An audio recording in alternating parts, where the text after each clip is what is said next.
There is no other category which has as deep a connect to a woman's heart as jewelry. And this is something that we learned from our research. We have a lot of advantage compared to everybody else in the market. We call it the late entrant blessing actually. This category, almost 80 to 85% of decision making of certain level of what you want to buy, where you want to buy happens digitally online.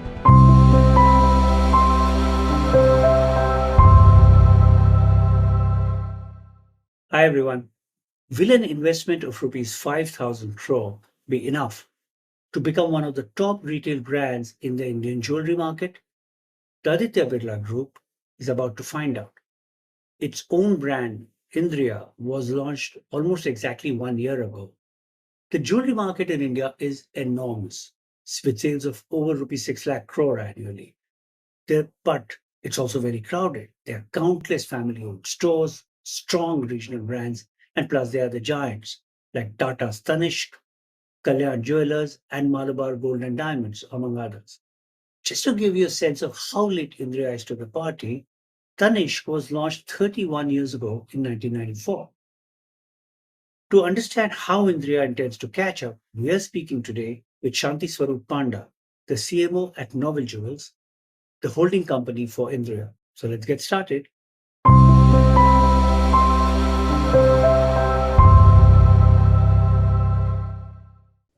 I've been curious about what Aditya Birla Group's plans for Indriya are.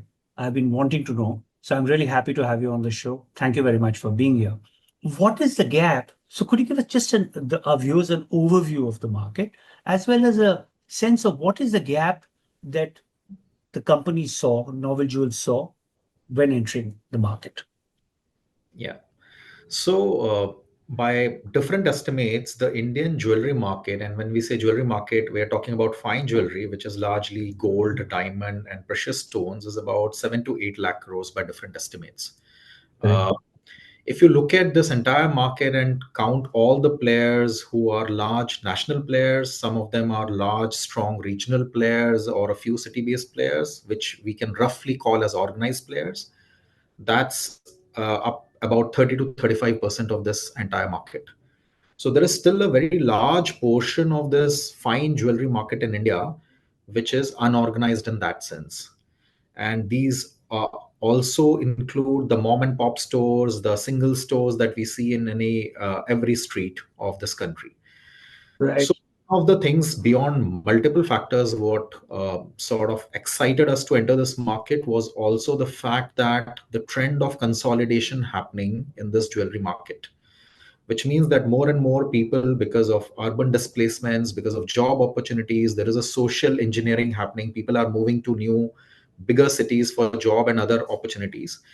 For them, there is no concept of a family jeweler. So there used to be a concept when people used to stay in their hometowns, villages, and cities. With that, Correct. what happens is you still have jewelry need. Jewelry is such a innate part of everybody's life, and especially women, that they require jewelry for their milestone occasion, for functions, for marriages. So where do they go when they are uprooted from their hometowns? And that's where this entire corporate organized players come into play. And hence large part of the consumer demand is for large corporate players. So this is one of the key factors, beyond multiple factors, why we thought this is good time for us to enter. And yet this 30-35% will keep growing aggressively as demand keeps growing and more people start moving to cities and towns. Also, the second big fact of growth of large brands is the aspiration related to these brands, right? So people trust them better, people have aspiration, they want to call out that this particular jewelry is from a certain brand, and hence that is also leading to the growth of this segment. So these two factors from a consumer dynamics point of view is why we entered the market. But this 30-35%, the pie of the corporate brands, is it growing larger within it, or is it inching up? See, the low-hanging fruit must have been plugged already, Hmm. the natural people who would go to a premium jewelry brand store, migrants in the more upscale localities, that must already have been tapped. So as the jewelry market itself expands, is Yeah. the corporate segment expanding faster than the size of the jewelry market itself? Oh, it is. It is. Of course, it is because one, Significantly more? yeah, significantly more. So while the entire jewelry market is growing, but this organized set of players are growing faster. And the reason for that is one, But how much faster? so the numbers vary actually. Typically, the entire industry is growing at 14-15% kind of CAGR last couple of years. But if you look at any listed player where they declare the results, the growth numbers are much, much beyond that. So it is growing faster for two reasons. One, of course, there is a consolidation happening, like I mentioned before. The second part is also the aspiration growing is also pushing the envelope of average bill value and ticket size amongst consumers who were already buying with this set of users. Because foreign travels are increasing, people are more exposed to what's happening in US and Europe, and hence the demand for diamond is at certain level has been with this segment. The demand for ruby and emeralds, which are the conversation points now, whether you look at social handles, Instagram, etc., with They big photograph battery. very well. They Yeah, photograph very well. So, yeah. So all that is aspiration led. That is also a reason why the segment is growing faster, because there is a more aspirational consumer who is wanting to buy a higher value product as what is propelling the growth as well. but you're talking about the Western influence. However, the bulk of the jewelry market in India is very wedding oriented, right? So, how does the Western influence this traveling abroad? I mean, how does that influence the market here? So But first of all, because the sensibilities are very different, right? yes, you're absolutely right. In fact, when I call Western influence, I must caveat it with the fact that unlike fashion, jewelry is not Indian. Jewelry is hyper regional actually. It's like food, Correct. Correct. where in every socio culture within Maharashtra, if you go to Vidarbha versus Konkan versus Marathwada, the jewelry choices and kind of jewelry will change. So it is hyper regional. But the effect of Western is more in terms of the stones and the milestone kind of jewelry wear, which is a little more cocktail, milestone wedding, or infusion of stone inspired by the international brand. So that bit of aspiration. So this set of consumers are very small, very less, but the ticket size in terms of what they buy and their ability to purchase is very high. So that So, is where the difference comes in. sorry, please go ahead. Yeah. The second bit is you are right. India, the largest segment for jewelry purchase is actually wedding related. That Correct. wedding related comes as a segment, big segment as the bridal jewelry itself, which is huge. Beyond bridal jewelry, a lot of jewelry gets purchased for gifting to the relatives to each other.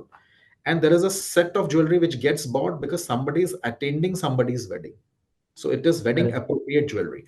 So all these three segments put together make for the what we call the wedding related purchase, which is in terms of value volume, it could be about 40% odd as per our research, but in terms of value, it is almost 55 to 60%. So that is where a lot of jewelry gets purchased in India. And again, So, this is highly regional. So brides correct. will choose their ethnicity and the kind of jewelry that they Can want. you Could you give me an example? I'm deviating from the question I had in mind, but you brought up this thing about regional taste, right? Hyper local taste, and it's very interesting that you should equate it with something like food, which is something we eat every day, with Yeah, about the most expensive piece of asset one can buy, maybe short of automobiles, right? yeah. And yet you say it's very regional. Could you give, you so you're talking about Madhya Maharashtra, Marathwada, Konkan, etc. Can you give some examples of just how regional this taste is? It'll be very interesting, I think, for viewers. Yeah, so see, one is linguistic regions that we have, right? So broadly, Correct. first we divide India into linguistic regions. Within Right. linguistic region, there is also a geographic subculture that evolves, right? So, for example, if you take a erstwhile Andhra Pradesh, if you take now it is two states, it's Telangana and Andhra Pradesh. Correct. But within those geographies also the taste and kind of jewelry that gets sold differs a lot. If you go to a Hyderabad will have little different kind of jewelry because of how culture has evolved. So it will have the Andhra or the Telugu influence, the temple jewelry influence, but it will also have the Nizam influence of precious stones and gemstones. Correct. Also because it's a market which has people who are Telugu plus people who are from all parts of India and outside. So both dynamics of how culture evolved in a certain place plus what kind of population stays decides this kind of jewelry. Equally from Hyderabad, if you go to a Vijayawada where we have one store now, the story is very different. It will have a lot of very puritanical, Telugu in, temple influenced jewelry there. You will have less of stone studded jewelry compared to a Hyderabad. So within socio-cultural region also, the variation happens, one, because of how culture is evolved and what all influences are there in terms of dance form, art form, architecture, who ruled the state. All these have an influence there. Same is the case with Maharashtra. If you look at it, a large part of jewelry is heavily influenced by the Maratha culture. Yeah, the Maratha culture. For example, the pride of being a Maratha is something that reflects not only in architecture and food and the festival celebrated, it also reflects in the kind of jewelry design. For example, we just launched a piece in this week called Raj Mudra, which is a very, finely crafted Maharashtra inspired piece. So it will have influences of the Vela, the pride that Marathas associate with their culture, the entire freedom movement, orchestrated by Maharaj Shivaji. All that is there. So if you look at that entire narrative, you will have Bormala, you will have Saz, you will have different kinds of Karigari, which is different parts of Maharashtra, but put in that entire archival piece or the monumental piece that we have designed called Raj Mudra. It will also Okay. have a coin from Shivaji. Going Okay. to Andhra, we launched a similar piece called Anantara, which was again our archival piece there, which has done very well actually. In fact, the first piece has been sold already within less than a month of launching it. Okay. Hmm. So there is huge influence of regional culture and subculture out there in jewelry.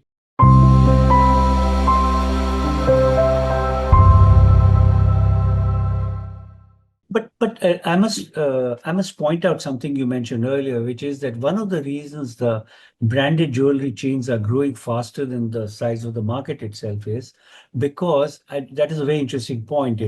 That people don't have family jewelers anymore because they don't live in those towns. By the way, True. the same thing has happened with dental chains. That Hmm. is, people don't have a family dentist, and that's why they are very happy to go try out some dental chain because they feel it's safe, right? So to come back to this, so you are at one level catering to people Hmm.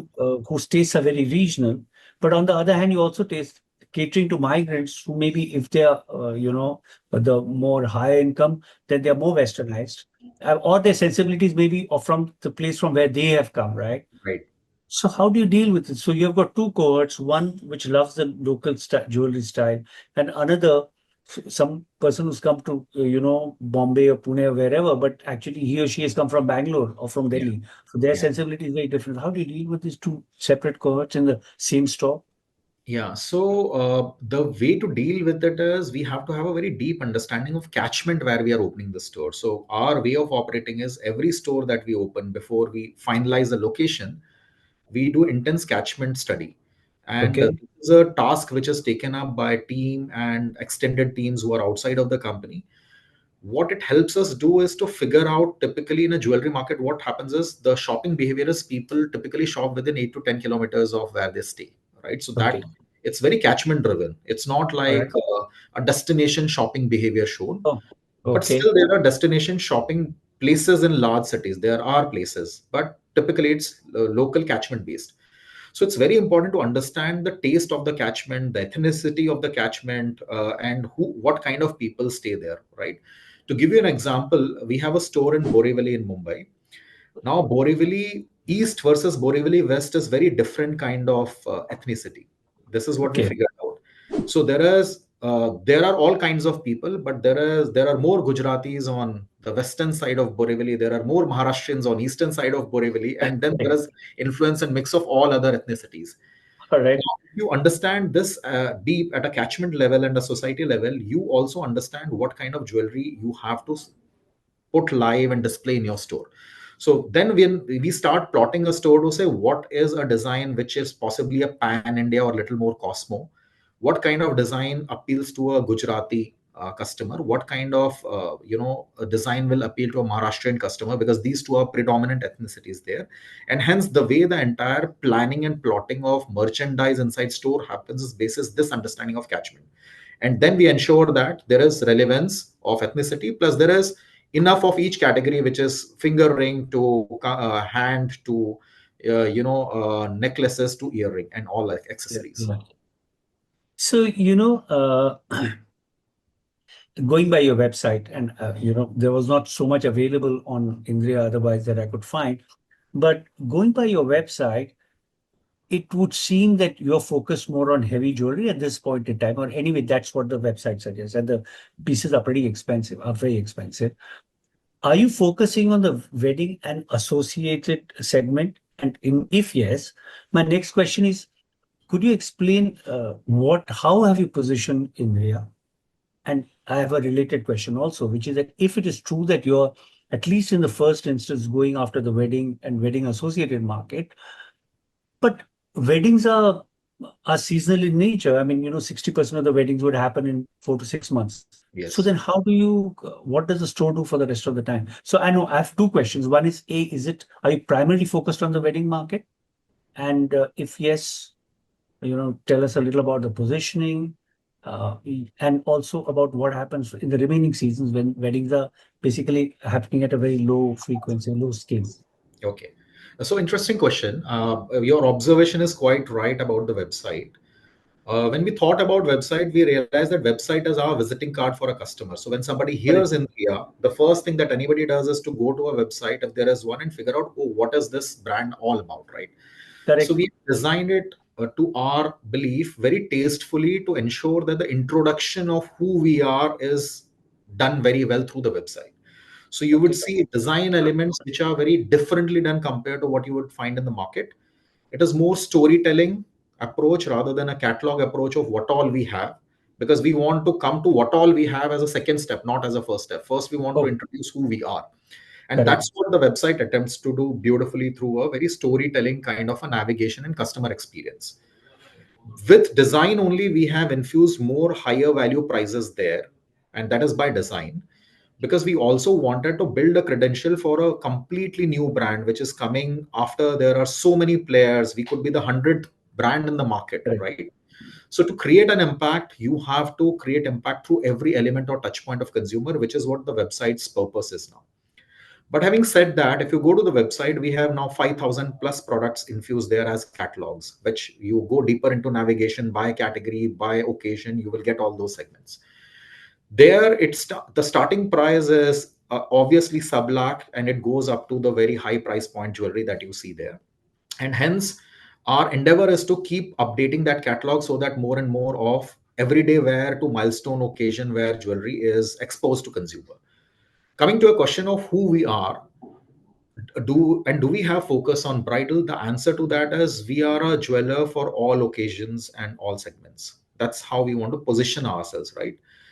So For all occasions all then? occasions, yeah, from starting from your daily and everyday wear, going to your little elevated office wear, going further to your festival and gifting needs, and going further up to wedding related needs up to the bridal, right? But equally, as a new brand, we understand that largest part of the value buy happens with wedding related occasions. So we want to tell our customers that yes, we are a very credible player who is about fine design and fine craftsmanship, and we want to own the wedding occasions and the bridal occasion particularly, and hence this focus on bridal wear.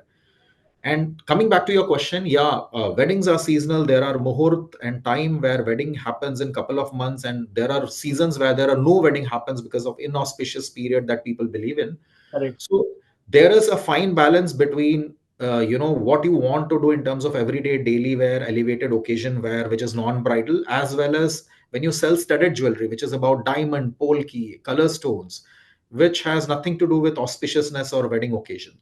So it's a fine balance of how do you want to put your inventory and what should you focus in your campaign in terms of your full year calendar.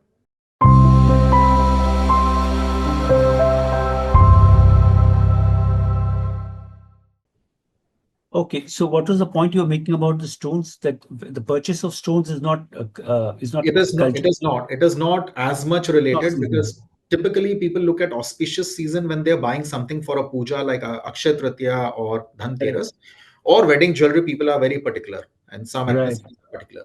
But beyond that, Okay. there is a large set of customers who just buy jewelry for daily wear or office wear or gifting that can happen through the year. And stones, particularly, or studded jewelry, as we call it, which is diamonds, polkis, rubies, emeralds, these get bought through the year because that is a little more evolved customer who may not pay so much of importance to what is auspicious and inauspicious period in that sense. So eventually, it is round the year business for us. But you have brands like, say, Carrot Lane, right? Hmm. Which are clearly like office wear, casual wear, stuff like that, right? Yeah. And there may be other brands uh, which play both, the wedding game as well as the casual slash office game. Is that Right. something? Can the two meet? Can they sit together, or do they sit together uncomfortably in a store? No, so they meet actually. There is a meeting point because typically consumers go to 3 to 4 stores for all their needs largely. The brands that they trust, the brand that they believe the prices are right, the brand that they believe has all the right assortment for them to be able to make a choice. All these factors are extremely important for a shopper and her journey. Okay. But having said that, the price points at which a certain brand would be selling, and largely e-commerce and get conversion into their stores where people come and collect it, are Hmm. very lower price points. So if you look at a lot of large brands, their starting range is little higher than the daily wear that some of these other brands actually put in their store or Right, website. right. So there is a clear difference there.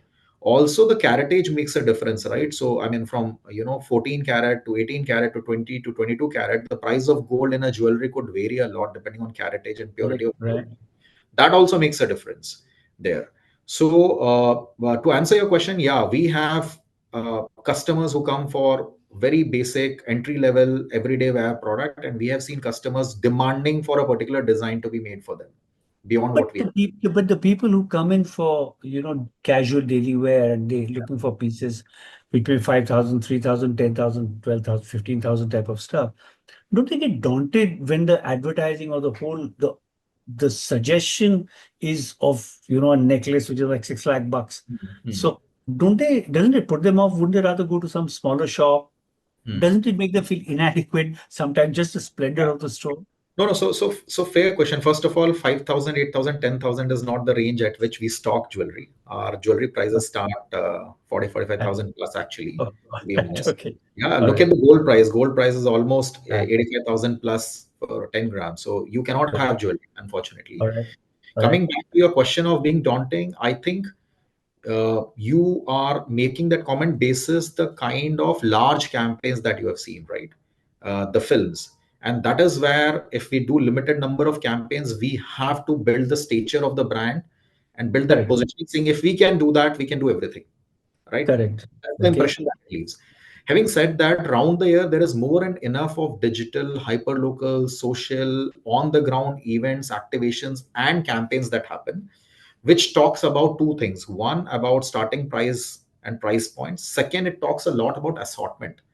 Because what that customer is actually looking for is, can I get 200 rings to choose from if I go into a store? Correct. I Correct. get 500 earrings or hoops to choose from or danglers to choose from. Now, this is what makes a difference in consumer's life. So she is knowing about the brand with those larger than life campaign and costlier pieces of jewelry which you have seen in the campaign, and that tells our credential of being a design house for jewelry and our fine craftsmanship. So that gives a certain reassurance to consumer. But having said that, when we talk about the price points, we talk about the range, we now start seeing catalogs of earrings, finger rings, necklaces. It gives consumer the confidence that we have everything, and Huh. that's the reason why they walk into our stores. Do you compete with different brands in different markets? I Yes. mean, so who do you see as competition? So everyone is our competition who is in fine jewelry, who sell anything which is gold, polki, diamond, and precious stones is our Anybody competition. within 10 kilometers like that? Yeah, or more. And I would tell you an interesting fact. Yeah, all the big national listed players are our competition, and unlisted players are our competition who have huge network for sure. Yeah. Uh, Equally, there are these regional or one or two city based strong players who are our competition equally. In some cities, we realize that they are stronger than national brands, by the way, in terms of their Correct. client base, in terms of their credibility, because they almost feel like they belong to that city, they belong to that catchment, right? And hence that makes a huge difference. So if we just keep our radars on for the national, regional big players, we would miss a huge trick. In fact, it is important for us to understand what they are doing right, not only in terms of kind of jewelry and design, also in terms of services, also in terms of communication. because they have created a client base. So we are happy to learn from everyone. So our competition is everyone. Okay, wonderful.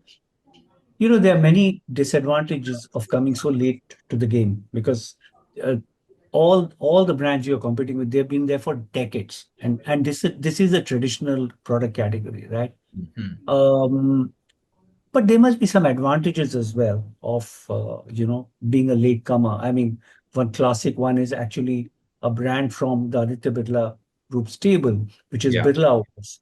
yeah, It is so late in the game, but because it has changed all the rules, I mean, it has disrupted. It seems to be disrupting the decorative paints market, right? So there are certain advantages of being new, looking at things differently.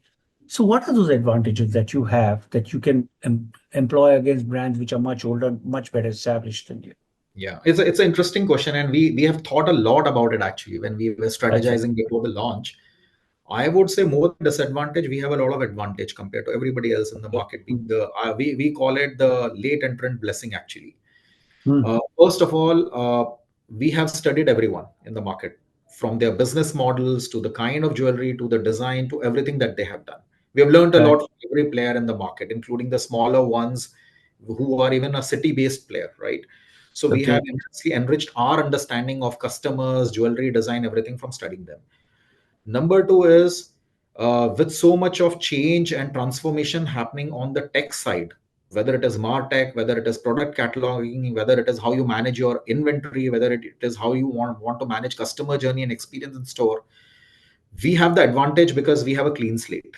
Whatever is the latest and best that's happening in the industry, we have chosen that right now and brought it in to sort of build different parts of our organization today, be it supply chain, be it the back end of technology, be it martech, be it using the platforms to reach out to customers, be it how do we want to deliver experience, right? All of it. So we call ourselves the new age jewelry company.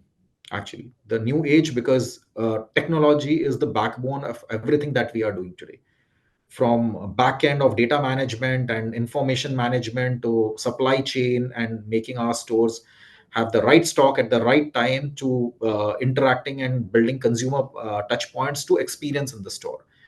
So that's the advantage we have there. So I don't think there is a disadvantage, and customers are smart enough to figure out who is the right player, who is serving their need and aspiration of the right design and craftsmanship and charging them right.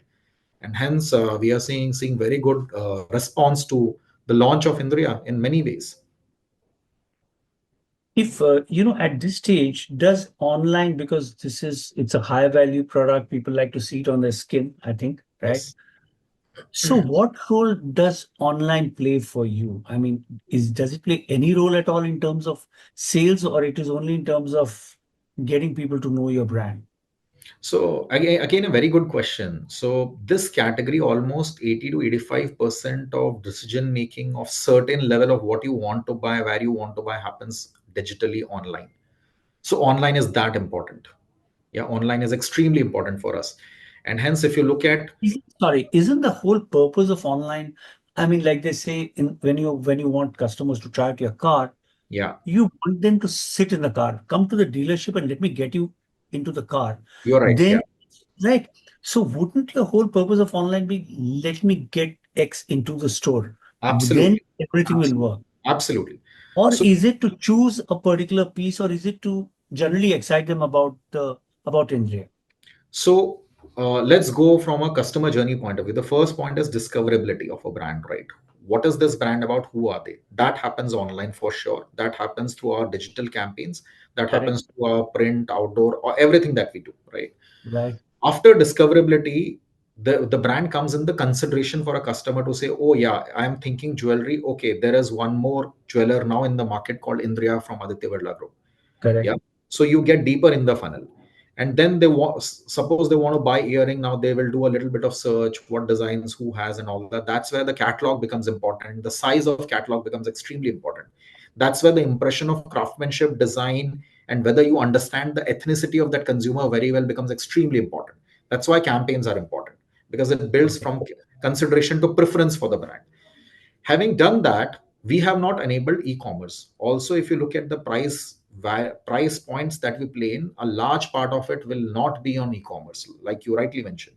A lady would like to see What how. what might be the let's say the median price, as it were, of a piece of jewelry? I know it's a vague kind of question, but would we say in the lakh to 2 lakh rupee range? Would it be 50,000 to 1,50,000 rupee So range? it's Just to more get a sense. in a lakh to 2 lakh, but that average is a misleading one because it depends on what Not is. not average. I'm saying median price for a item. Yeah, so it'll be between a lakh to 2 lakh actually more. Yeah. It's Yeah. it's Okay. not a All sub right. lakh, right? All right. And Please go more ahead. importantly, the dissonance happens because if they have not seen a piece of jewelry on a body, you do shoot with a very close quarter. A earring could look very big, but in real life it could be very small. So it's important even in catalog to show it on a body on a girl, right? To Ah, see that interesting. how big or small it is, so that dissonance doesn't happen when she's noting down the code on website and coming to a store. But you absolutely mentioned the right thing. Right now our endeavor is every journey of every touch point has to culminate to a store visit. So our focus is to tell customers we are present in your city, we are present in your catchment, come and experience us. Whether you buy or don't buy is finally your call, but at least you come into a store and experience the store, the staff, the way we have laid out the store, the design, the craftsmanship, all of it are equally important. So if you go to our store, there are certain things which differentiate our store from anybody else actually. One is our stores typically are a little larger than uh, typical large national players, right? Okay. Mm. Two, we will have a much larger assortment for you to show, whether it is on display or whether it is in the trays beneath, is something that each store varies on.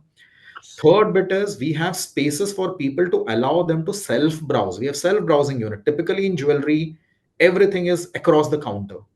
People are seldom given opportunity to travel across and browse. But that's for security reasons, right?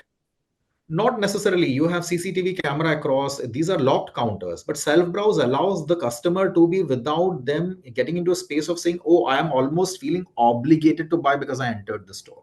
That's a You know, huge. you're so right about it, Yeah, because somebody is always hovering around you, yeah, and sometimes when you walk in without a purpose, you have an anniversary coming up, anything coming up, yeah. you just want to go and take a look at it and just be Correct. left alone. But you're never Absolutely. left alone. Somebody's always there. Actually, they're trying to help you, Yeah, but same thing is that sense yeah. of yaar, ab kuch kharidne padega. It becomes like that. Yeah. Yeah. So we don't want customers to feel that pressure of obligation or that tension in the journey to say, Ab, IO, you have to buy something, right? The third bit is we have exclusive places where you can have a conversation. If you go deeper in the journey, you are buying something, you are trying something, Hmm. including bridal lounges, which are a feature of our store. In by design, all our stores will have a bridal lounge. There could be some exceptions depending on the store size. So you have a very Yeah. private exclusive space where there are trial rooms. You can get your bridal attire, you can take the jewelry, you can try the look, because this is something a bride wants to be 100% sure about, because Correct. this is her day. She is the queen in that day. She has to feel like Correct. a queen that day, right? So our entire retail experience is engineered and geared in such a way to deliver this experience. We also have stylists in our stores, right? So beyond just people who are jewelry consultants who will help you shortlist or purchase what you have out to look at, but these consultants help you to tie up a certain look and occasion, and what kind of body, what kind of features you have, what occasion, what dress you are going to wear, or the attire, to the kind of jewelry you should buy. So that also helps, because jewelry has moved beyond just the value connotation of jewelry. It is also a thing of ornamentation. It is something that makes a woman feel good about herself, right? She feels very good about herself. How do you ensure that all these touch points deliver onto that experience and make it memorable for that consumer is important. Okay. So I assume, since you say that your stores are bigger than other national players, I'm assuming that in your mind you'd rather have a few, maybe perhaps some fewer stores, but larger stores, if that's the trade-off, right? Yeah. If you Yeah, can but we afford are only not doing a few. trade-off. I must admit that we are not doing the trade-off. So, Okay. I mean, All right. already our plans are published saying we want to Get to exceed, 100 stores. get to 100 stores by exit of this year. So that That's a lot of stores, huh? That's a lot of that's a stores. lot of store, but we are not giving up on our ambition to say just because we have little larger store, Okay. All right. we will give that ambition up. Could you tell me something about what your ad budget is like? What is the objective advertising at this point? I think we have already discussed it. You want to show reflect. You want to show that you want to capture the regional taste that you have that. You want to get people into the stores. But could you tell us a little about what is your ad budget like as a percentage of revenue, and what is your choice of media? What do you expect advertising? A little more about it. Sure, yeah. What is the purpose So of advertising? let me start from what is the purpose, right? So as a brand, we celebrate women's deep love for jewelry. There is no other category which has as deep a connect to a woman's heart as jewelry. And this is something Correct. that we learned from our research. So you can take personal care, you can take cosmetics, you can take beauty category, you can take fashion category. Jewelry beats all of them hands down, right? Correct. Correct. Also, jewelry, interestingly, is associated with some celebration of sorts. Every Correct. jewelry in every woman's trousseau is actually has a story, a backstory of who gave it, when did they give it, for what occasion, Correct. what were we Absolutely right. celebrating. So there are those deep personal emotion attached to every piece of jewelry out there for a woman. And we as a brand celebrate that woman's deep love for jewelry. So that's our Okay. core positioning.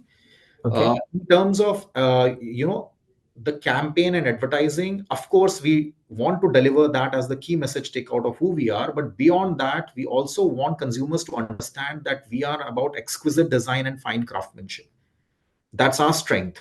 We have an entire design house who sits out of this office and ensures that we bring the finest of the designs and the finest of the craftsmanship to Indian consumers here, Are you right? saying your investment in design is greater than that of other players? Yes, as a percentage, it is greater than any other player in the market. In fact, most Oh. players do not have a design house. Some players have a design team inside. We have not only a design house inside, but our percentage of self-designed or own design in our stores is much higher as a percentage than any other player in the market. What do you mean by own design as opposed to what? So see, in jewelry, typically what happens is you design certain products, you see what is working in the market, which nobody owns an IP of, and those are called, and you figure out what is the little bit of change that you want to do in that product, which is what is called a little more curated product. And then Right. you have something which is complete bottom end of the pyramid, which is what you call the daily wear.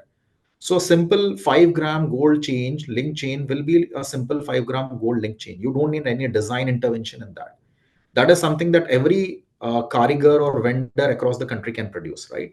So every jewelry store will have certain proportion of all three kind, right? When Okay. I talk about the design house, the design which is originated here, and we have looked at design with some inspiration and storytelling and helped produce that as a jewelry piece and then infuse that into our store as inventory is what I'm talking about. So Okay. that's the second bit, which is exquisite design and fine craftsmanship. Beyond that, we also have two more messages to give. One is about we understand your social culture and hence your kind of jewelry, whether it is Maharashtra now with launch of Raj Mudra as a magnum opus piece from our side, or whether it is Anantara that we have launched in Andhra and Telangana, right? And we want to go to more geographies like that. And finally, about assortment, saying, X number of designs that is present. Today, we claim that we have over 20,000 pieces of design to win your heart over so that your heart says, Dil abhi bhara nahi, right? So, that universe will keep expanding as we keep forwarding ourselves in this journey with more stores, more regions, more states to conquer out there.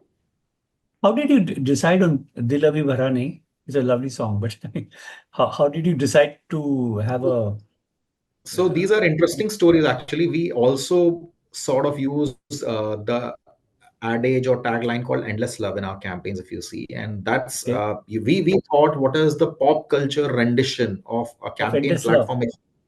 Yeah, of saying endless love, right? So that endless love translates eventually into Dil Abhi Bhara? And this very popular interesting. song called "Dil Abhi Bhara Nahi."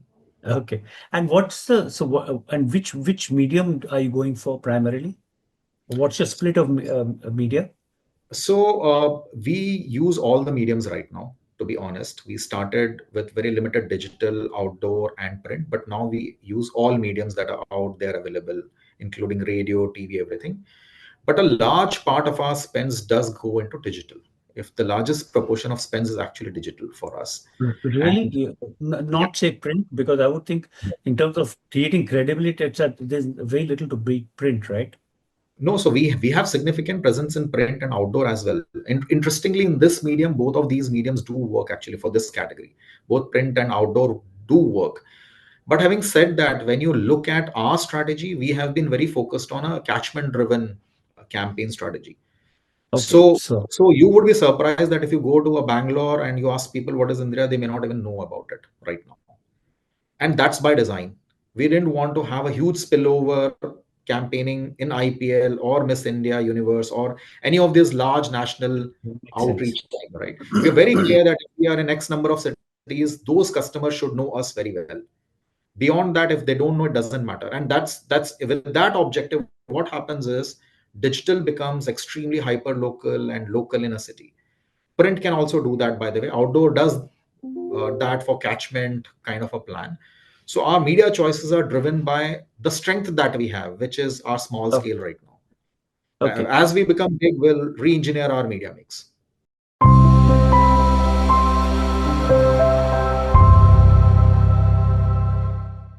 What percentage of your revenue goes into advertising? If you could share a percentage. That is something that I cannot disclose, unfortunately, right No, now. I'm not asking directly in rupees crore. I was just hoping at least in percentage terms you could share that. No? You have to really pardon me for that. You know, that's all right. Don't Whatever. think we So, would be disclosing that okay, no, that's all right. Uh, so I'm almost to the end of the interview. One is what is so if I was to say that if you look at now, you know, your ambitions are, I mean, you're at about 20 stores, if I'm not wrong, right? 20, now. 25 stores, and Yeah, you're going up to 100 within what? Within a year and a half? yeah, year and a half plus. Yeah, Year and a half. So that's really ambitious, right? And yeah, we're not talking small cafes. You're talking about giant stores, right? What yes. is the typical size of your store? I mean, typically. So about 8,000 square feet typically. Yeah, So but it's big stores, right? yeah, Yeah. but the variation right now, if you see, varies from a 3,000 to almost 12, 13,000 square feet also. And things will have such variations going forward. Yeah. But I mean, you know, when you think of adding 75 stores at 8,000 square feet on average, that's a lot of square footage. It's a big Yeah. investment, right? Yes. So, what is, from a marketing challenge point of view, what is the stuff that worries you, that preoccupies you when you look at this kind of growth? Interesting question. See, we have to learn. We were in a phase of infancy as a brand and a business, right? We started with 4 stores on 27th of July last year. From there to 22 stores to now 100 stores.